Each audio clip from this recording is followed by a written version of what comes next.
Well, if you look at the mission of U.S. soccer, that's just not true, right? There is no, when you look at the mission, it is to serve the men and women equally and grow this sport in popularity and in quality.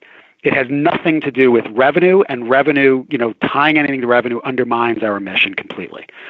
That said, even if you were to look at revenue, I think it's very misleading to even say that as a factual matter, because especially in a cycle like this, where the men made the World Cup, where the men did not make the World Cup and the women did, the revenue on the women's side is probably going to be even higher. And as a third point, even if you didn't believe any of that, which is, you can't, even if you didn't believe any of that, the amount of money it would take to create equality is like a single-digit percentage of the $80 million U.S. soccer spent on its national teams. So the fact that there is not absolute equality already is baffling to me. And I will tell you that very early on, as president, we will be at the negotiating table renegotiating. We will not wait for these things, the CBAs, to expire. We will renegotiate them, and there will be equality. That's number one. In terms of growing women's sport, obviously the equality goes to showing the respect that our women absolutely deserve and have earned, tenfold. Right. But in terms of growing it, we need to focus on increasing the stability and profitability of the NWSL. Mm-hmm. Now, I think U.S. Soccer has done a very good job. They've supported the NWSL considerably, and I know that the NWSL looks forward to the day that it can stand on its own without financial support. But U.S. Soccer absolutely should continue to do whatever it can to support the NWSL. And I'll give you an example of something that I haven't understood why it hasn't happened.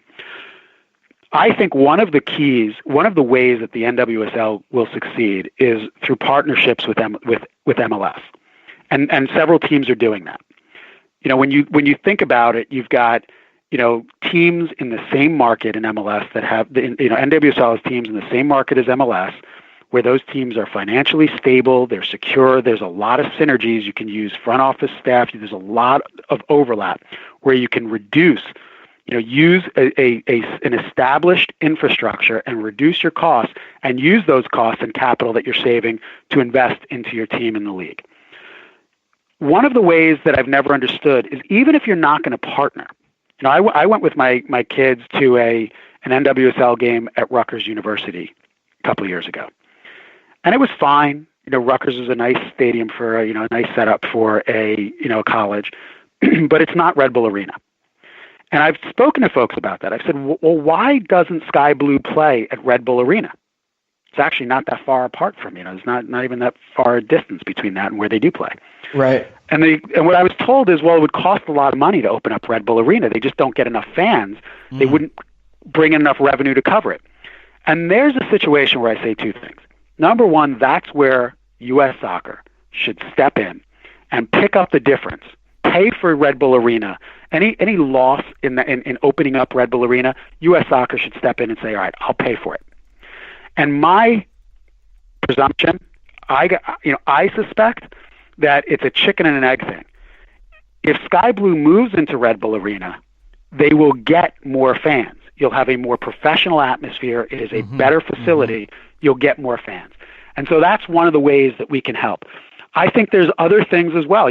There are U.S. Soccer can work with, collaborate can work with the NWSL in terms of ensuring that women have post-playing career opportunities. You want to attract players into the league, and one of the ways to do that is to say, hey, listen, don't go straight to Wall Street. Don't go to that, that job in sales. Why don't you come here, play for a little bit? And by the way, you can always go back to the real world and work. But if you succeed here, we take care of our own. Look at all these women who are going into media, to front office, we're forming a network in business where alumni of the NWSL, will work with you to place you and get you good jobs. I've done that. Lafayette College I graduated Lafayette in 92. And for the last 10 years, I've had the juniors and seniors of the team with the staff come to my law firm. We have a networking reception with 30 or 40 alumni, and we ask a handful of folks to give a brief 5-minute overview of what they do. I'm a lawyer, I'm a doctor, I'm in sales, I'm in marketing, whatever it is. This is what I do. This is how you become what I am. Mm-hmm. To give people an idea of what sort of what kind of job paths and career paths they can follow after college. And it becomes a networking event. People have gotten internships, they've gotten jobs out of it. That's the kind of camaraderie that we can do if we focus a little bit on post-playing career opportunities that will help recruit better players into that league. And look, that league has done an incredible job of sustaining itself. Mm-hmm. I think it's at a crossroads right now. I actually think it's moving from survival into now let's start to grow. And I think we should absolutely 100% support those efforts. Oh, absolutely. And I think the women's game is at an interesting point because they're going to be the next representation at any World Cup because the men obviously failed. Now, moving on to the structure of American soccer at the league level, I want to ask you first about the lawsuit going on with NASL and the U.S. Soccer Federation. Do you have any comments on that? I won't comment too much about it because it's still pending. Right. And I don't think it'd be appropriate to comment on pending litigation. I will say this. It would be an absolute travesty if the NASL, doesn't maintain second division status at least and is somehow forced to fold. It would be an absolute travesty. And my hope is that the parties can sit down at the table. And again, these are private businesses. U.S. Soccer, can't dictate, it has control over designations, but it can't dictate what other private businesses should do. But my hope is that somebody will be able to bring parties together and earn enough respect and trust from both sides that you can get them to set emotions aside and work in the best interest of the game. Which I think will further the interests of each of their businesses, and hopefully there will be a resolution.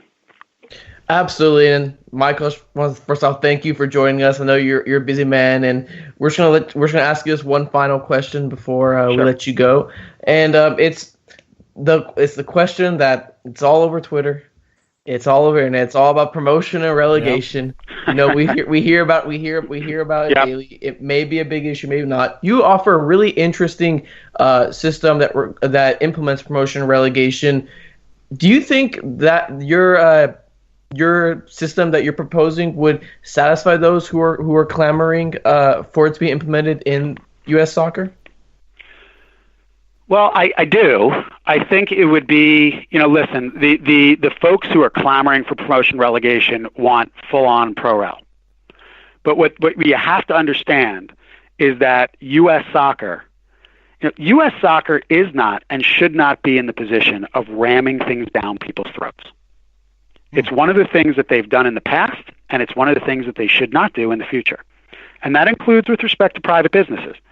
I don't know that they have the authority to do it.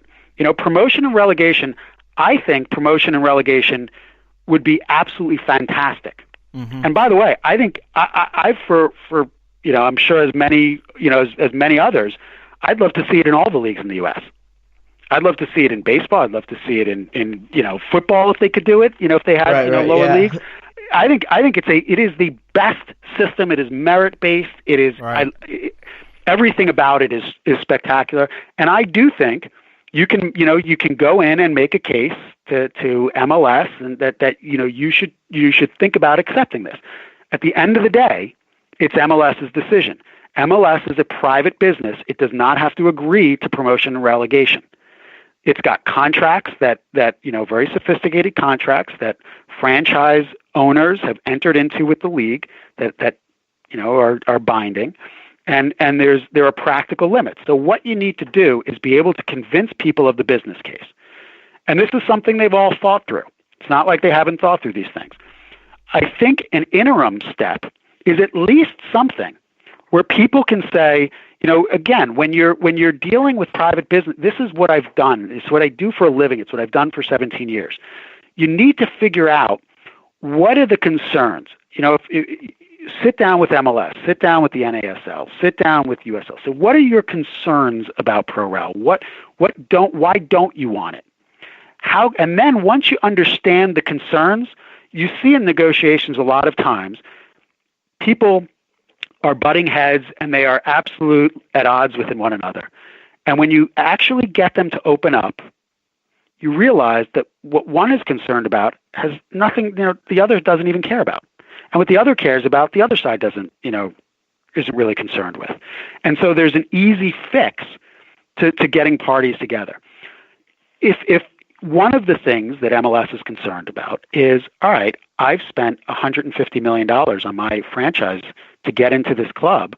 Why should I let others sort of come in for free?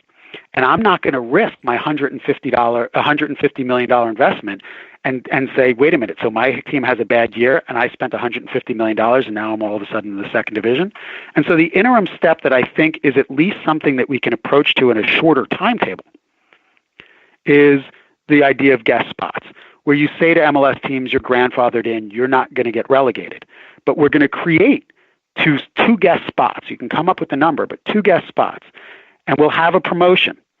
And then if those 2 teams do well, if they don't finish in the bottom 3, bottom 4, they get to stay. And that guest spot doesn't open up. If they do finish in the bottom 3 or 4, the guest spot, they get relegated, that guest spot opens up for another team to come up. It is at least something to start socializing it's exciting. Mm-hmm. It gives teams in the lower division a chance to compete in MLS. We can all see how it goes. There's still that excitement of promotion and relegation, and it gives you the ability to socialize that idea, test it, and pressure test it, and see how it's working. With the hope, at least as a soccer fan, with the hope that you achieve full promotion and relegation at some point.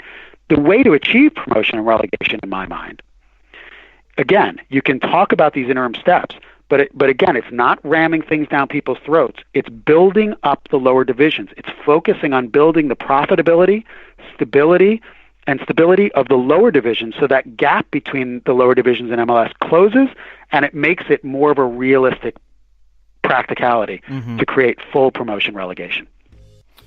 Well, Michael, unfortunately, we're out of time. Would love to talk to you, more, but we know you got to go here. It's our shameless plug. So where can we find you? Where can we find your website? Where can we find where you have more of your ideas, and where the listeners can contact you if they had any questions? Sure. So my website is www.winogradussf.com. So www.winogradussf.com, and I'm on Twitter at WinograduSSF, and I've tried to get everything up there. There's an in the press tab on my website where I've got my platform up there. I've got some thoughts on other key topics, and I've got an in the press tab which has some interviews that I've done and some both you can listen to some, you can read some articles. And it's a sort of good central location, I think, to get a flavor for who I am. Well, fantastic. Thank you so much. Thanks, Michael. Thank you, guys. I really appreciate it.